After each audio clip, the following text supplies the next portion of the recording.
ഖുർആൻ പറഞ്ഞൊരു ഒരു ദുആയുണ്ട്. ആ ദുആയുടെ ഒരു പ്രത്യേകത നോക്കണേ. ബിസ്മില്ലാഹിർ റഹ്മാനിർ റഹീം. والذين يقولون ربنا هب لنا من أزواجنا وذرياتنا قرة أعين والذين يقولون ربنا هب لنا من أزواجنا وذرياتنا قرة أعين واجعلنا للمتقين إماما. ഇങ്ങനെ ദുആ ചെയ്യുന്നവരും അല്ലാഹുവിന്റെ ഇഷ്ടപ്പെട്ടവരാണ്. എന്താ ദുആ ചെയ്യേണ്ടത്?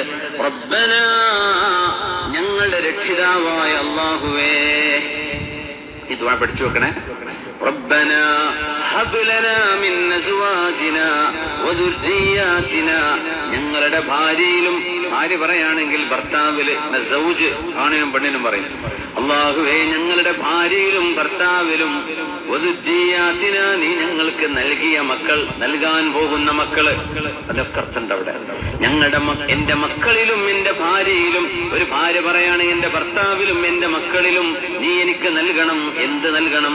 ഖുർറത അയുനിൻ, കണ്ണിന് കുളിർമ നൽകണമേ. മക്കളൊക്കെ നന്നായി ജീവിച്ചു കാണുക, അതൊരു വലിയ റാഹത്താണ്. ഖുർആൻ പറഞ്ഞൊരു ഒരു ദുആയുണ്ട്. ആ